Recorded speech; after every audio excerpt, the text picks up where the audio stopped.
You're listening to the Lawyers with Purpose Practice Success Podcast, hosted by Lisa Rozier, featuring attorney Dave Zumpano, along with frequent guests. Whether you're a seasoned estate planning attorney, an attorney looking to add estate planning and elder law to your existing list of practice areas, or you're just starting out, this podcast will give you a solid plan for success. Listen now as Dave and his guests share their personal journeys to practice success and the insights they learned along the way.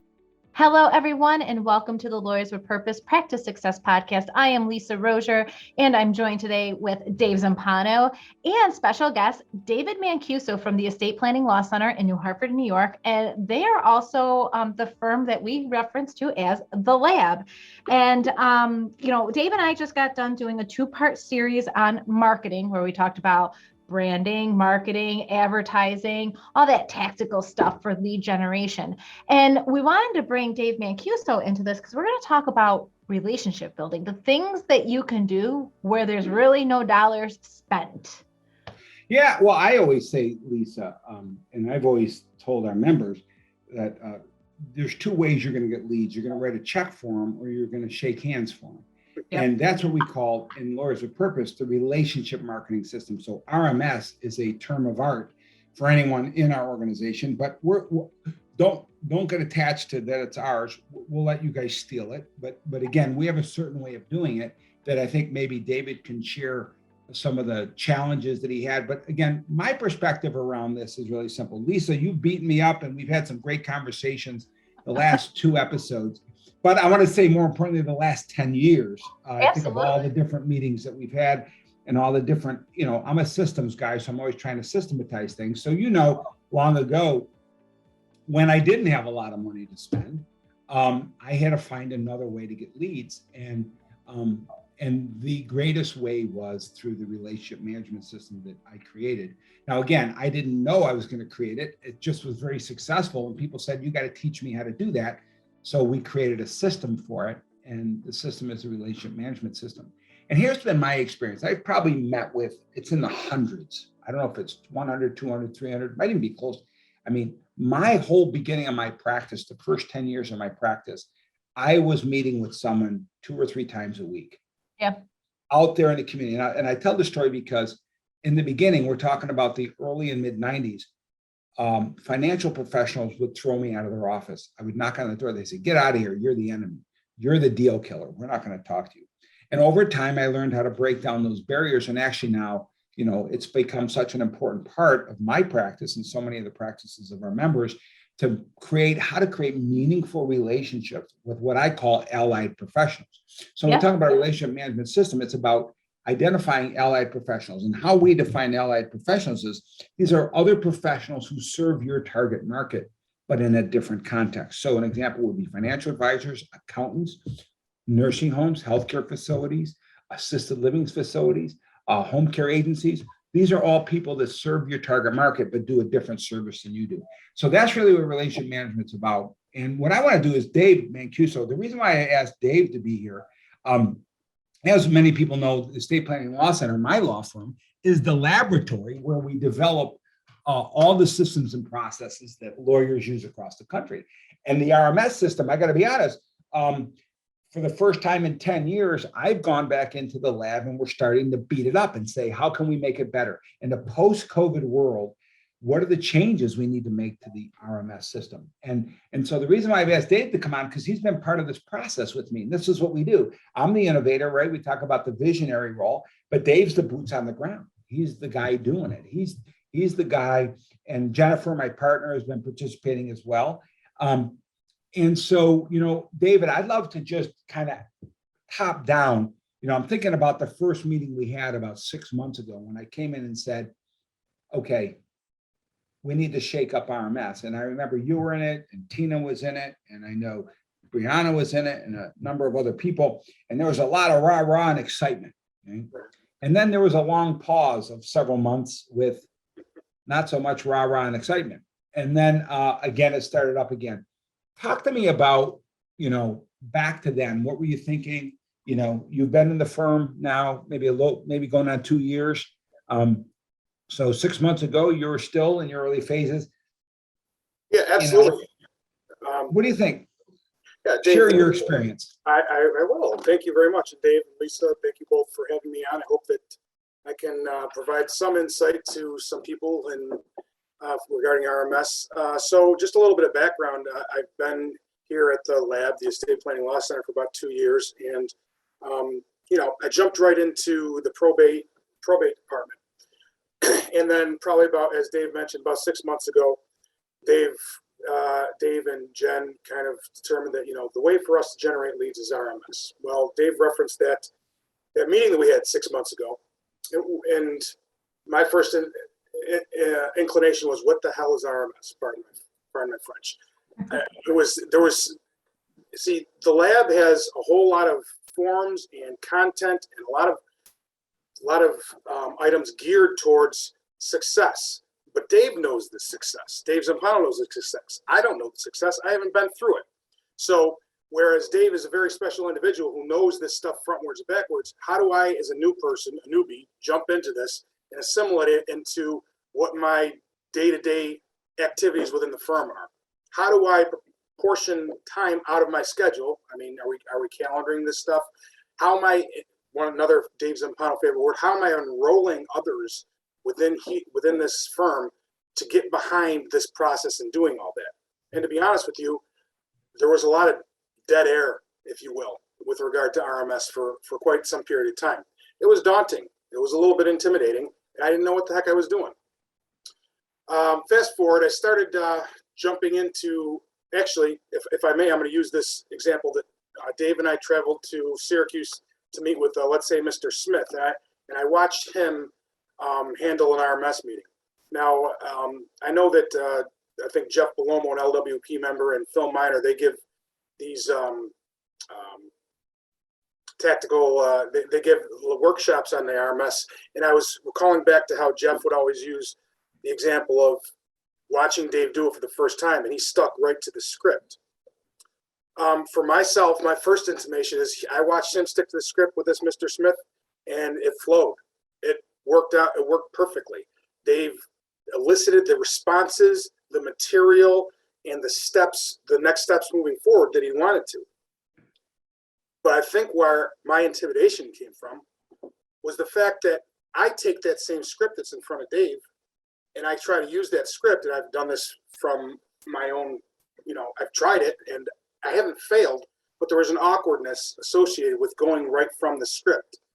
And what I have started to realize is that it didn't come across with the level of authenticity that I like to establish in my relationships. So when we're talking about the relationship management system, I've come to realize, and we'll explore this further, I believe, is that there's a way to elicit the material that you need. There's a way to ask all the questions within the construct that has been provided by LWP, but to do it in your own authentic manner.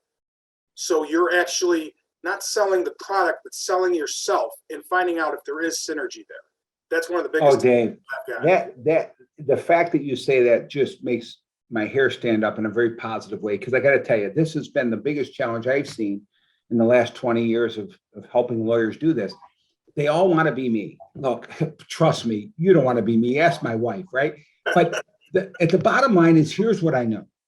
What we always say here at LWP is trust the system. And what I love about what you said and what Jeff references is this: the process is the process. You ask this question, then you ask this question, then you ask this question. And as you ask these questions, you'll notice, Dave, I think I reflected, right? My reflective listening skills that we teach, right? Right when people start with us, we always teach them reflective listening. So, but what makes it authentic, and I love your word authentic, because I think that's going to be your strength, particularly in RMS, is you're an authentic person. Don't be Dave Zumpano. I tell people this with the workshop. Dave's funny. He does things. If you're not funny, don't be funny, but tell the same damn story. Don't mess with the story. Don't change the story. Don't change the process, but do it your way. Be you in delivering the process. And I think that's a key insight that will eliminate a lot of what I would call stress, or I like your word, awkwardness, right? So let me ask you a question. Since you've done that, what has been your experience, in continuing to adopt the RMS system? my experience is that it's a continuous, there's not a point Z. Okay, we're on an infinite line, and you're going to continue to adjust as you go along. What works, what doesn't work. I'm tinkering with the interview questions, the number of questions in there, the way that I ask the questions, and quite frankly, the information that I elicit from the questions. You really have to have an intellectual dexterity in these interviews in order to judge, how is the person on the other island receiving what I'm trying to convey to them? Are they really focused on, well, are you just going to give me referrals? How do I get them out of that mindset? Or do I need to get them out of the mindset? And do I need to take a left turn? So the bones, the structure are right there in front of you. You just need to tailor that to your own personality, whether an expressive, a driver, amiable, whatever it is. There's a way, and there's a continuous development with which you can tailor these interviews so you come across as your authentic self, and you're more likely to enroll this person sitting across the table from you to want to be in continued business with you. Yeah, here's what I want to do. I want to again, this is Dave, the creator of the system, and David, that we are exploring if there needs to be any modification to it. But I will say, in that initial meeting that we had, we call that the synergy meeting. I could fully state that none of that needs to be changed or adapted in a post-COVID world. I think the synergy interview works as well as it always has. So I want to just clarify something you said and make sure that you and I are on the same page and that we're properly expressing it. Or if you have a new insight, that we discover that.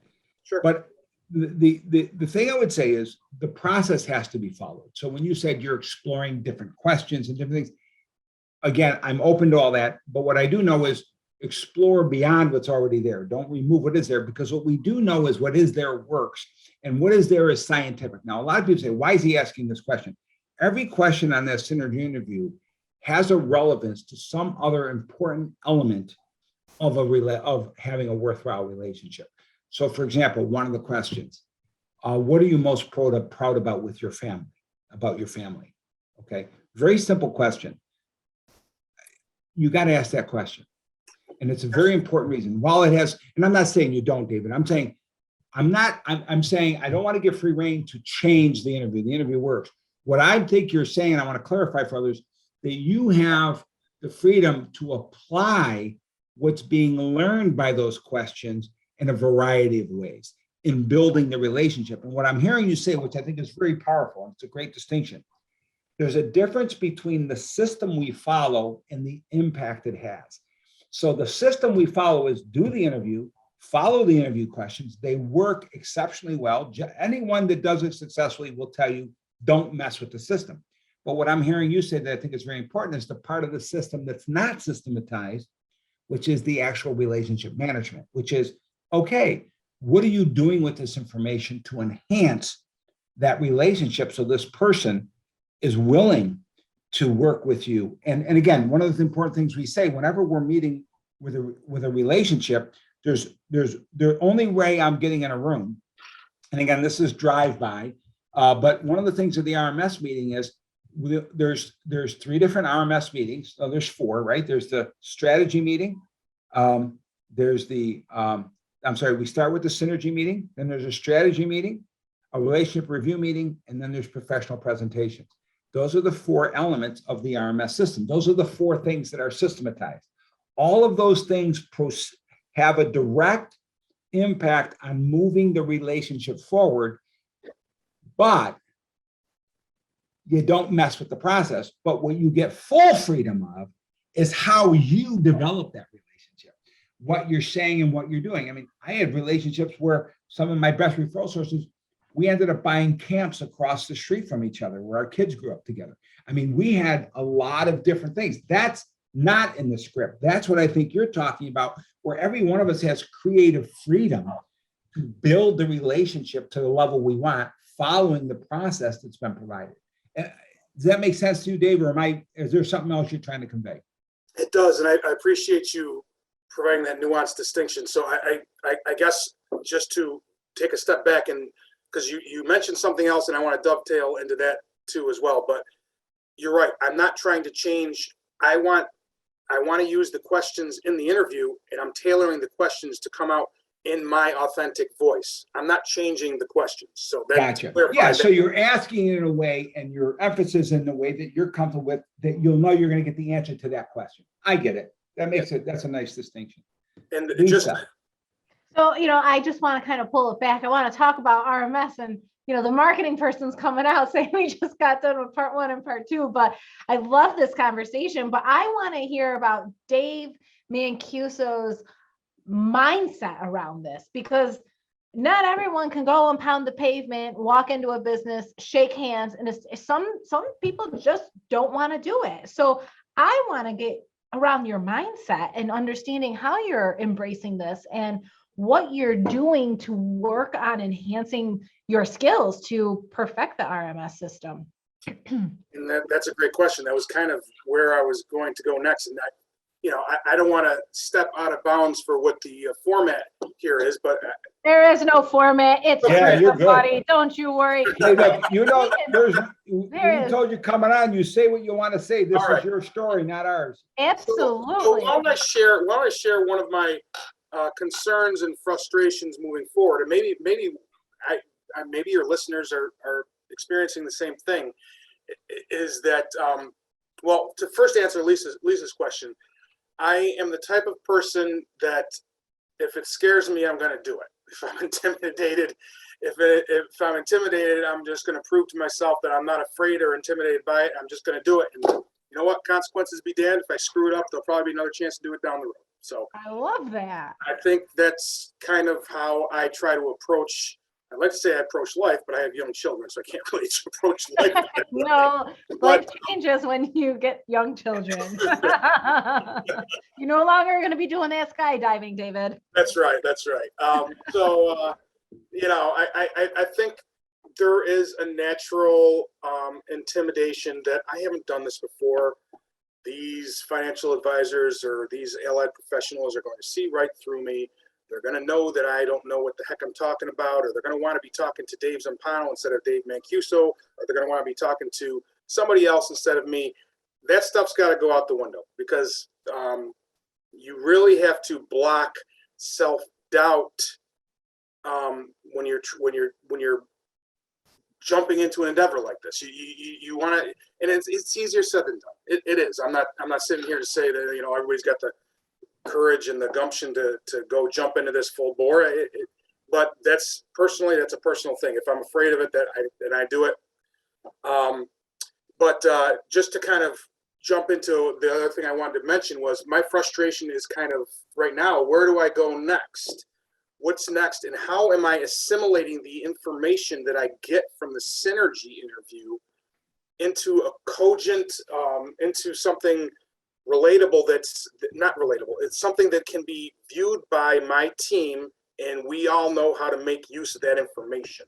So I'll call that actionable. How do you make the outcome of a Synergy meeting and the other meetings actionable? Yes. And love that question. That and how am I, and Dave always mentions the who. How or who is finding my next targets. And I've had some coaching sessions with Phil Miner from LWP, and we've discussed some ideas, but I don't know that there's a way. I know Jeff Bellomo cold call when he first started, 20 cold calls a day or something like that. Like who are my targets? How am I identifying my targets? So a couple things. I love that. So 2 questions that I'll respond to quickly is, the first one is, the idea that how does this process become actionable? And then the second one is, who's directing all the actions? So like, how are we moving it all forward? So I think this is really important. And I think it's a key distinction, Dave. And I've been really drilling this into you more than anyone in the law firm. We all need a who, right? Mm-hmm. So a who is based on the book by Dan Sullivan and Dr. Benjamin Hardy. It's called Who, Not How. And really it focuses on people's, unique skills. So there's some people that are really good and it's easy for them to do follow-up. There's other people that's really good for them to have the conversations. So I think that part of it is each law firm and lawyer has to decide what part the lawyer's doing and who's doing the other parts. What are the parts that need to be done? Number one is we need the relationship person. So here's the fun thing. The RMS system is actually enjoyable and fun. When I was doing it, I was literally meeting with people every day and enjoying myself. It was fun for me. It was social. Okay.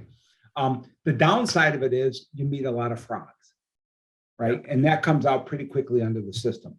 So you smile with them, you say, okay, great, thank you, great meeting you. And then you say, okay, don't follow up with this one. So I think that's the first part. But the second part is, if you're the relationship guy going out there doing this, you got to be really clear by following the tools to be clear on the next actions. Remember, every meeting leads to the next meeting. You never end a meeting without your next commitment. Okay. And so as you follow the process, then you need somebody in the office that's going to hold everybody to the commitments being made on that piece of paper that you're documenting. And that's what we have Tina for, right? So she might be the RMS coordinator, right? So the RMS coordinator is going to say, all right, Dave, what promises did you make? What commitments did you get from the other person? And she's going to make sure emails are sent to that other person's key assistant. And she's going to coordinate with the key assistant because that's what she does naturally and easily. She's the who for that. So this is where I think it's permission for people who might be uncomfortable with the details of all this that makes them not do it, to just say, okay, just get someone else in your firm that's going to take that part of the process. But do not delegate the relationships. Because Dave, I believe you have a very unique ability. People like you and you're not afraid. You're a very social person. And so I think you're naturally going to have great relationships. The struggle you're going to have is not all relationships lead to referrals, and that's okay. Yeah. They might not. We have different levels. We call them my 10, and then we call them my key. Right? My key are just relationships that might send me one a year or one a quarter. My key, those are my key. My 10 these are the 10 people I work with that we are regularly working with each other, and we only meet together for 3 reasons. Number one, we're meeting to find out how I can help them grow their business. We're meeting to find out how they can help me grow my business, or we're meeting to find out how we can both work together to help the community. Those are the only 3 reasons I'm going to get in a room with anyone from our RMS. So I think in conclusion, I think, Dave, I love your anxieties. I love your excitement, because I tell you, I just want to share this. This guy, Mr. Smith, he's referring to, is actually a pretty big dog. This is a guy, he's got multiple advisors. He built his own firm. It's very, very successful. I hadn't talked to him in a number of years. And when I introduced myself, he was happy to take my call. And I got to tell you, David was pretty confident in those meetings, and he was participating and I can see that the handoff is going to be pretty easy because you're that relationship guy. And I think that's what we want to kind of the final closing thought is, everybody stay in their lane, do what you do well, easily, or what strategic coach would call your unique ability, and then build a team around you that combine, help the process move forward. Yeah, and I just want to say thank you, David Mancuso, because I got Dave and Dave here. So for our listeners, they need to know who I'm talking about. David Dave Show. David Dave Show. But David Mancuso, I just thank you for being you. Show authenticity. Authenticity, like that was huge. I think people are going to be able to relate to your fears and what your thoughts are. So thank you so much. Can I make a request? Can I make a request of Dave Mancuso? Can we bring him back on in 3 or 4 months? Absolutely. See where he is back in the process. I love it. Honestly, thank you both for giving me this time. I if I didn't have another appointment, I'd do another half hour with you right now. But thank you. Well, we want to get you a little further down the road and share your experiences as you continue to grow in the process. I think it's a great conversation if you're willing to have it with us. Absolutely. And David Mancuso, any closing remarks before we sign off? First of all, thank you very much to Lisa for putting this together, for David for answering some of the questions that I had and kind of allaying some of my fears, and for both of you for giving me a little bit of an ego boost today. I appreciate you think that I'm such a... Well, I got to tell you, it's a great point. You don't hear it, right? You don't really get that acknowledgement because you're out there by yourself, right? And your fear, and you really don't know. But when those referrals start coming through, you're really going to smile, but they take time. And so that'll be maybe our topic next time. How long And did I it can take? just say, as an outsider looking in, the mindset and the excitement around it, that's part of the battle. So you're moving in the right direction, buddy. So thank you both, Dave and Dave. Thank you for joining us at the Lawyers with Purpose Practice Success Podcast. Until next time, everyone, have a great day. Thank you for listening to this episode of the Practice Success Podcast. Visit www.lawyerswithpurpose.com/podcast to listen to other episodes and to subscribe. We'll see you next time.